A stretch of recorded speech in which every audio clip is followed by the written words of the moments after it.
Danielle here. I wanted to do a little video here and give you guys an update on my loofah plants. I've shown some highlights in my stories throughout my journey here growing loofah for the first time, and I thought, let me just do a video because I've been learning a little bit more, and I don't know, maybe you're curious and you want to try growing some loofah yourself.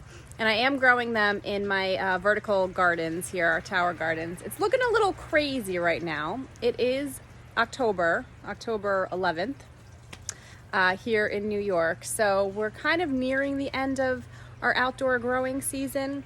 But I still have a lot of stuff growing out here.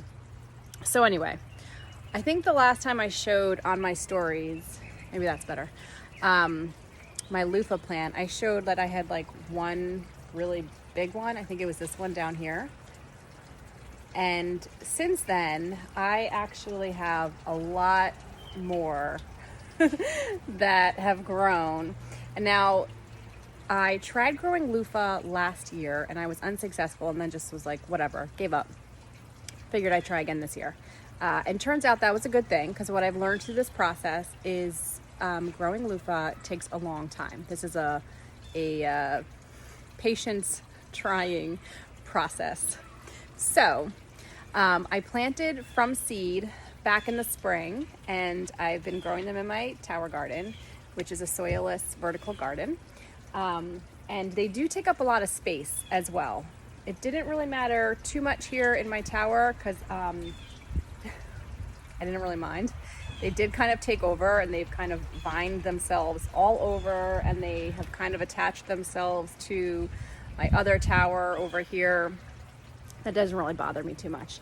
And because the weather is still kind of warm here in New York, my plant is still flowering. So I don't know how much longer it will go for, but I have been educating myself a little bit more on the process of growing and harvesting loofahs, because growing is almost the easy part, but then I was wondering, well, what do I do once they're ready to harvest, and how do I know when they're ready to harvest?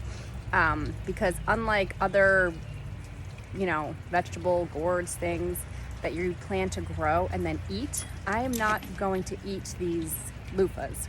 I was growing them to try and make loofah sponges, which is a natural sponge. That's where your sponges come from, the loofah plant. So I will flip this around and give you a view of our loofahs, and then just share a little bit more about when I'm going to be harvesting them and what to look for. All right, so this was my original loofah, the first one that grew. And you can see it's nice and large, nice and long.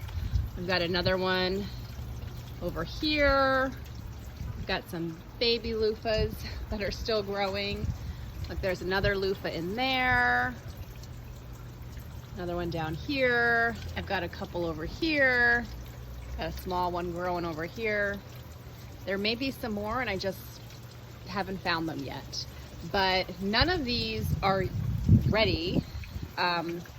Even this first one, which was the first one that grew, none of these are ready yet to harvest or to cut off. All right, so what I've been learning about when the loofah is ready to harvest, to turn it into, or to harvest it and get loofah sponges, you've got to wait until it starts to get either more yellow or even brown, actually. So it kind of seems like counterintuitive to what we're used to when we're growing things that we're used to eating, because we want them to be like green and vibrant in color and all of that juiciness when we're ready to eat them, which is true, right, for your vegetables and fruit that you're going to eat, but not true for loofahs when you're looking to harvest them and dry them out and use for sponges. So all of my loofahs are still really green. So I'm hoping that the weather doesn't change and get too cold here in New York, and I can leave them on the vine long enough for them to start to dry out and brown. So they also, from what I understand, is when they reach that point, they'll feel a lot lighter. So right now, if I were to hold this, it's pretty dense. It's really heavy.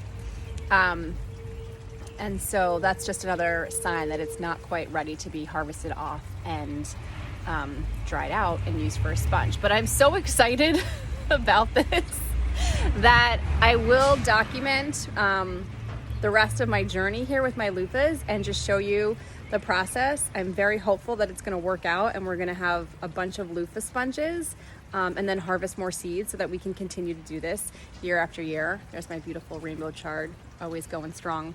So anyway, I hope that's interesting to you. Maybe you want to try growing your own natural sponges. You do need patience, you do need time, space, sunlight. But for any of my fellow tower gardeners, they grew really nicely in the tower. So again, if you don't have a ton of space to grow your own produce or food and want to, and you don't have a lot of land or even time, dare I say, because we're all pressed for time, the tower gardens are a really cool option to be able to grow your own produce in 3 feet of space because you're going vertically.